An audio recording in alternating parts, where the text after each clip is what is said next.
if the focus is exclusively on satisfying investors and not really understanding the ins and outs, the business, understanding the psychology of the drivers and the riders, which I don't think David Risher does, right? Because he doesn't come from that world. He doesn't understand that world. Taking a few little rides in Napa, right, in the famous wine country, doesn't solve all your problems, David Risher, right? You got to get into the nitty gritty. You need to visit various cities. You need to really do some grassroots interacting with drivers in order to understand your company. And it's no wonder that, it's below $10, right? Lyft completely tanked. They just did not hit the numbers. Let's find out what's going on here. And now the excuse is, oh, no, we have a long-term strategy. Like, that's the biggest BS excuse when you're trying to buy time and you can't solve things short-term. Oh, now all of a sudden, David Risher has a long-term plan. Sliding today after the company reported second quarter earnings this morning. The rideshare company missing on Q2 booking and third quarter guidance. We have Lyft CEO David Risher joining us now to talk about the latest print. David, tell us, David. Great to see you. That's great to be here. Thank you, Josh. So let's dive right into this. So first quarterly profit in the company's history, right. Big milestone. It does sound like the bookings guidance, the outlook, maybe missing the street's expectations. Let's just start there. Walk us through the report. Let's hear your excuses, David. Yeah. So what we're seeing is it's our best quarter ever. I mean, and it's not just the first profitable quarter, though that's obviously a big milestone for any company.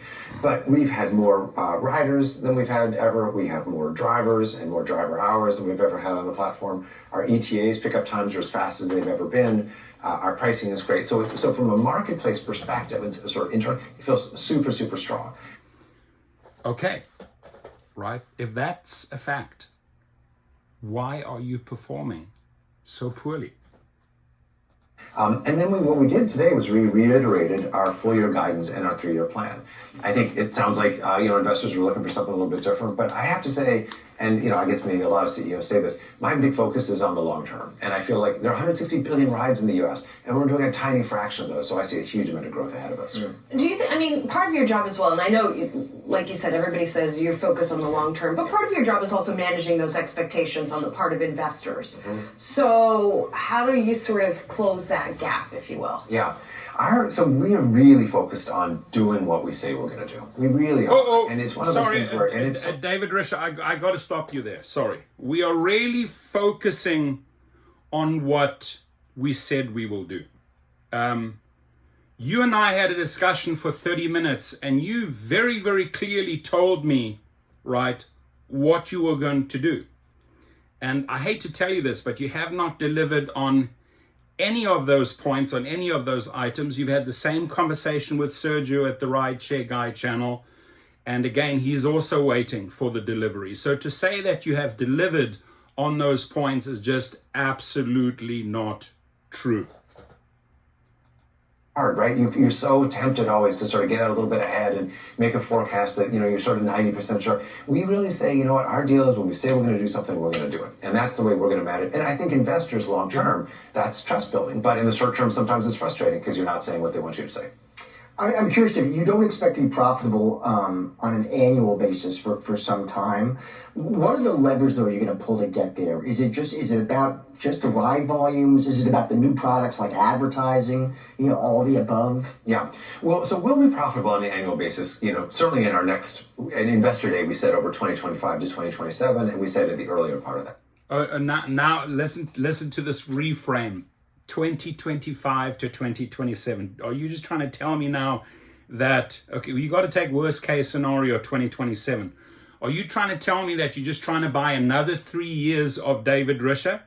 That the investors, the company, the drivers have to put up with David Risher for another 3 years? You heard it from the horse's mouth, right? Before things start kicking in. I don't think so. I don't think drivers think so. I don't think riders are happy with that answer. And as you can see, investors are not happy. It's trading at $9 something.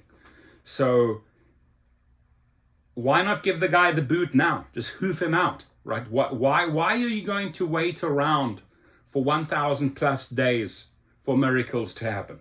That's all I can say. That is absolutely on the horizon. It's a little all the above. We're a scale business. We do about 2 million rides a day. It's a great experience for 2 million people, and that's what we want it to be. Customer obsession drives profitable growth. So as we... He seems irritated this time. He's speaking faster. He seems irritated. I don't know, your feedback. grow without growing our cost base, that obviously starts to turn off money, and that's why this is our third cash flow positive quarter, $250 million of cash actually just this quarter alone. So that's a great sign.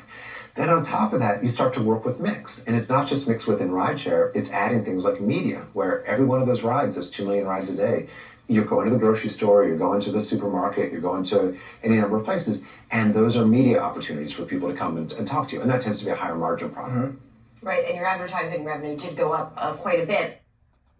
Your advertising revenue did go up quite a bit, didn't it? I don't know. I sort of try to read between the lines. It sounds like he's buying time. Right? I need more time. I've heard that before, and we need more time. We need more time. Really?